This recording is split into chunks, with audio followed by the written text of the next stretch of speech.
Hi everyone. It's been way too long since I've done a video. I know, I admit it.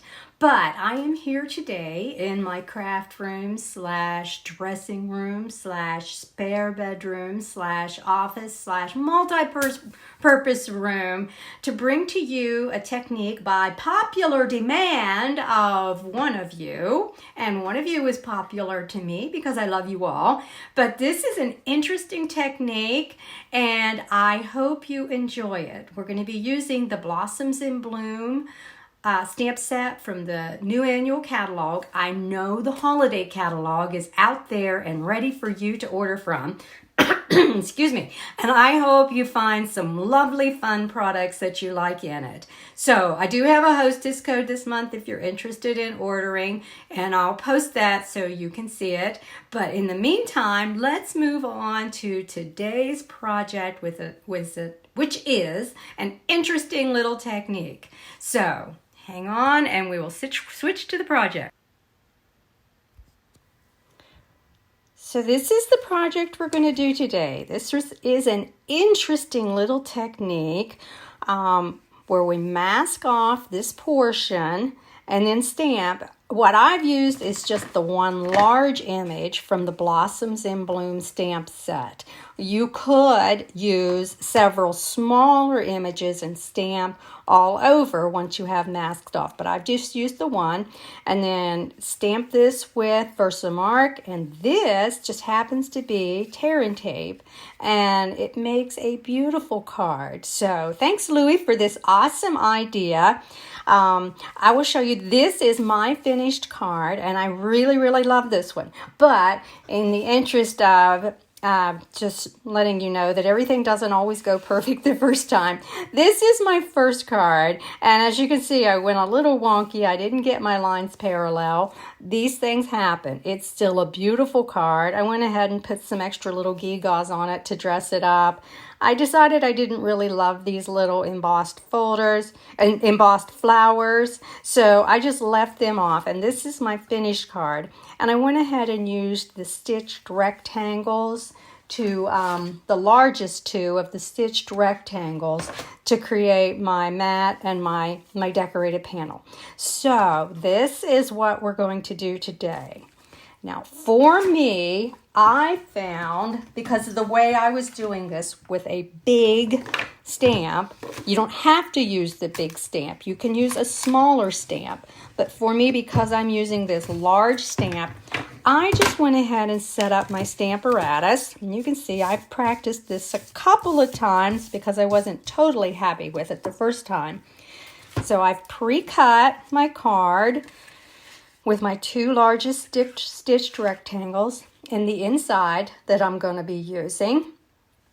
And what I can do is just slip it under this, and I kind of know from previous times where it needs to be, but I can just double check because my stamp is clean. I've cleaned it off, and see if it lays where I want it to lay. And I realize that no, it's not quite high enough. I want it up here because I want this to be on.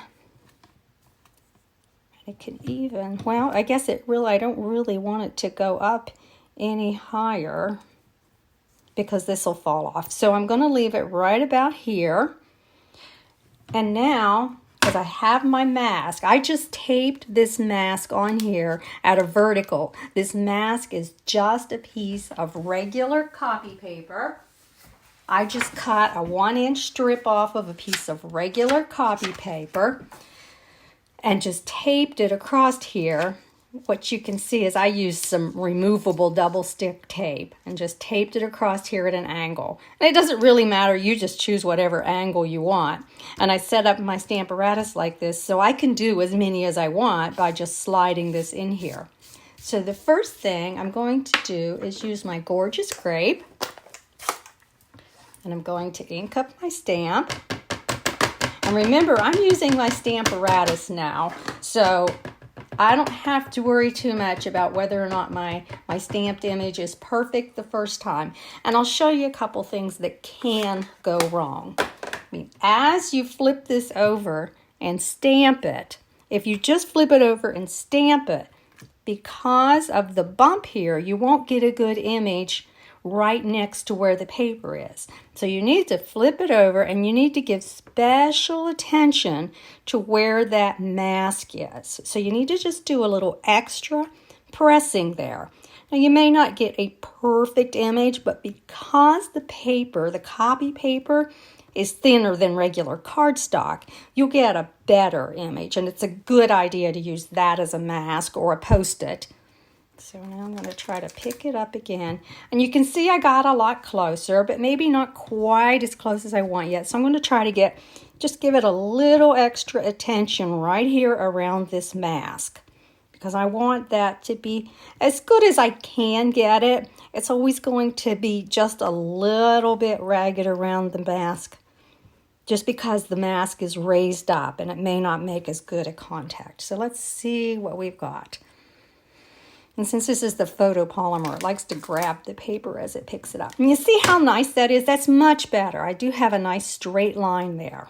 So I have that. That's done. I'm going to use my handy dandy little stamp and chamois that I first didn't think I need and then decided I loved, and wipe off my flowers and put that away. And now before I go on, I'm going to go ahead and stamp the rest of my image. I want to get my leaves in there and my inside dots.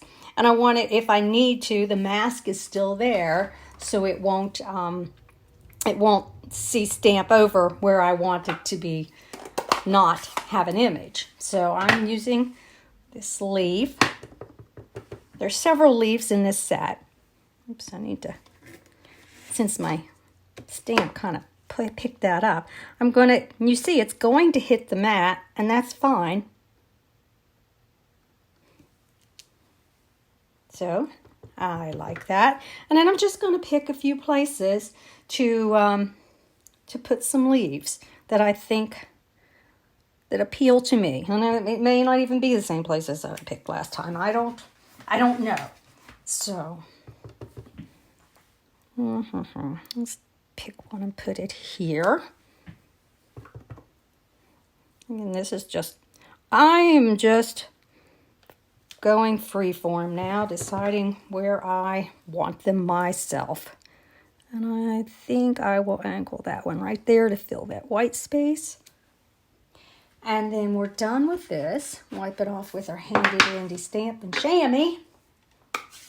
And then I'm going to use these dots for the inside. And I'm using the Mango Melody, okay? I'm sorry I didn't tell you, I used the Gorgeous Grape for the flowers, the Pear Pizzazz for the leaves, and now I just love this Mango Melody, so I'm going to use the Mango Melody for the inside. And you see, I'm going to try to get that little tiny piece there with some dots. And I think I did. And when I do this just once, I don't think that's enough for me, so I'm going to do it again. I'm just going to do it as many times as I want to get the coverage that I like. See, that doesn't look like enough, so I'm going to do it again. And I didn't even necessarily re-ink it every time. So it looks to me like I'm going to do it once, then I'm going to re-ink it and do it 2 more times. And that is just a matter of personal preference, whichever you decide you want to do. Clean that stamp off with that stamp and chamois. And now this part of our card is done. And that's super, super easy, just to put that little, and you see I've used this several times because this is, I believe, my 3rd time. So now I'm just going to pull this out, and you see it is masked off there perfectly. Okay, I got a little ink there, but that's okay. I'm not going to worry about it. And I'll put my stamp apparatus away. And now comes what turned out to be the more difficult part for me, and that's getting the tear tape on even. So it's not at a good angle for me to work at while I'm working at the camera, so I will do the best I can and hope for straight. So just get yourself a bit of tear tape. It's a little bit longer than the width of your card, and make sure you cover up that line. It's okay if it comes off. In fact, you want it to come off. Okay? And we're going to just put that on there real good and press those edges down. Now, if you get this in the wrong place, it's not going to come off, okay? So that's what I found in my first one when I realized I got it on crooked. It does not come off, so you just get to live with it. So again, I'm going to put this right at the edge, and I'm going to try to get it parallel. Oh, yay, that's not too bad. That's not too bad at all. Maybe a little off. We'll see when the embossing happens, okay? And then, before we do anything else, I mean, you can get a nice long greeting and stamp in there if you want, and that's fine. It's really pretty if you have like a nice long happy birthday or thinking of you really long. This one came with the stamp set. So rather than dig out and look for another one, I just decided to go ahead and use this one. And I think it's pretty enough. Now, because we're going to emboss, remember you need to use your powder. Now, sometimes this comes in a little bag. Embossing Buddies, Stampin' Up! Used to sell it and call it Embossing Buddy. But they don't, Stampin' Up! Doesn't sell it now, I don't think. So I have this one by EK Tools with a little brush, and I do like that. And what this powder does is keep the embossing powder from sticking to the paper in places where you don't actually have the Versamark ink. So I'm just going to give it a good healthy dose of the embossing powder. And I actually really like this brush. I actually like this brush a little better than I like the embossing buddy that we used to sell. I like this brush a little better than that. I think it just smells like baby powder, so that may be exactly what it is. I don't know, but it doesn't cost that much, so I got it. So I'm inking up my Thinking of You with the Versamark. You can see my Versamark pad has been used a lot because it's not quite as clean and white as it was when I first got it. And now I really want to try real hard to get this parallel in there, and I don't know that I'll achieve it because I can't really see it good with the camera in the way, but you know what I mean. Do as I say, not as I do. Okay, so now we have that all ready to emboss. And before we emboss it, make sure you turn and push this behind, and that'll just give you a nicer finished edge by pushing your extra tape behind. And then you need to pull off that tape. So that's the interesting part. Be careful not to get your fingers on that Thinking of You. See, I'm not only pulling off the paper, I am pulling off the whole thing, and I don't want to do that.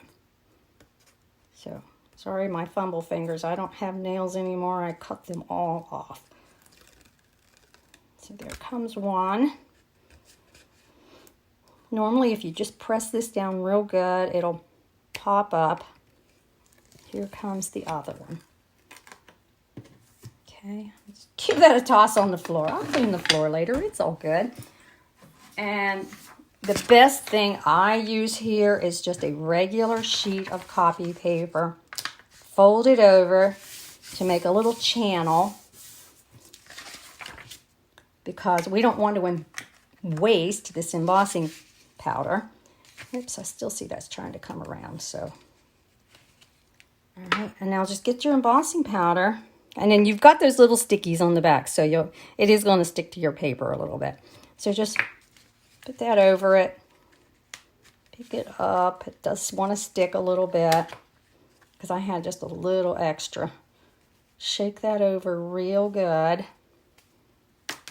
And try to flick off any extra. You see I have a lot of extra on there, so I want to just flick that off. And what I'm going to do is, because this is driving me nuts where it wants to, I'm just going to snip off that extra piece. I should have done that before, but okay. And you see I flicked it off. It came off pretty good. If you need to, you can get maybe a brush and brush off if you see extra little bits. It's not really too bad. So I'm okay with it. I do have an extra tiny little bit down here below my U that I don't really want there. So I'm going to take my tweezers and just knock it off. And you have to be careful not to knock it off of your U. And chances are, I've got a little spare bit there, but chances are if I mess with it anymore, I'll knock it off. I'll have to repowder it. So I'm not going to do that. I'm just going to leave it and let it be what it wants to be. Now I'm just putting all that powder in the channel, and then I'll just dump it right back into the, there we go, right back into the jar, because we don't want to waste that. That could be reused. Now we're going to make a little bit of noise here. Now, not everybody has one of these, but I had a real good friend who made me, it's just a block of wood with some clothespins to it. You could just use a clothespin, but the one thing you do want to do is be careful. This heat gun gets really hot, and you could get burned by it, so you don't want that. So I'm going to turn on my heat gun. And I know it makes a lot of noise, but this is the most fun part of embossing, is to watch this change. Let it heat up just a minute, and then start to, and I don't know that you'll see this on the camera. It's not really doing much yet. There, it's starting. It's starting. You can see how it's starting to get a little shiny where the heat's hitting it. That embossing powder is melting. I love to watch it. Everybody loves. This is the favorite part of embossing. And you see how it's getting darker there, the thinking of you. Looks like I could have inked that up just a little better, but it's going to show up pretty good. And then just finish the bottom line. That embossing powder sticks really great to that tape.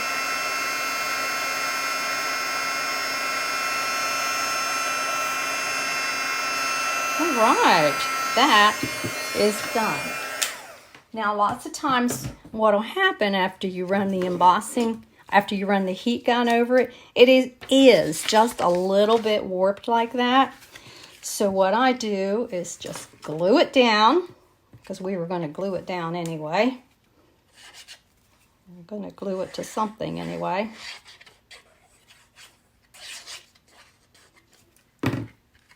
Just glue it onto my card front there. Now, what you can do is just get a big block and set on it, and that will flatten it out. So I'm going to go ahead and finish building my card, though. So I'm going to put this on the card front. You can get a big block or anything. Sometimes I set a stack of paper on it. Put it on the card front. And of course, you all know me. So I'm putting that block on there just to flatten out that paper. And it works. I want something on the inside of my card. So I am definitely going to I don't have a particular sentiment that I need for this card. If you do, of course, that's what you put here. But I'm just going to put a little flower from that set. Clean off my stamp. Set aside my handy dandy little embossing friend there that holds my work while I emboss and saves my fingers. And I'm going to I would like to put something in the middle of that flower. So on here, oh dear, what block? It's on here somewhere. Yes, here it is. There's this little tiny, right here, this little tiny image. It's not really big enough for me to go inside that flower, but I'm going to use it anyway, and I'm just going to do what I did with the dots. I'm just going to stamp it a few times. So get some ink on there and stamp it. Get some more ink on there and stamp it again and fill it up. And I just stamp around until I'm happy with it. I'm happy with it, okay? So to me, I wanted it a little more full than it than it did by itself, so I just stamped it a few times. It's the middle of a flower, so it still looks good. And then I will do a couple of the little leaves on this flower. There and there. And again, you know, if you wanted, you could put anything up in there, but that's about all I will need on mine. So set that aside. Glue these together.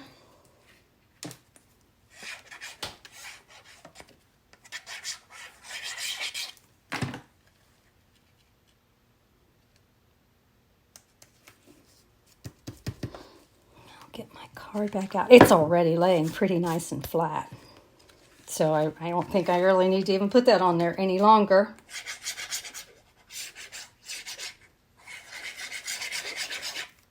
So put it together.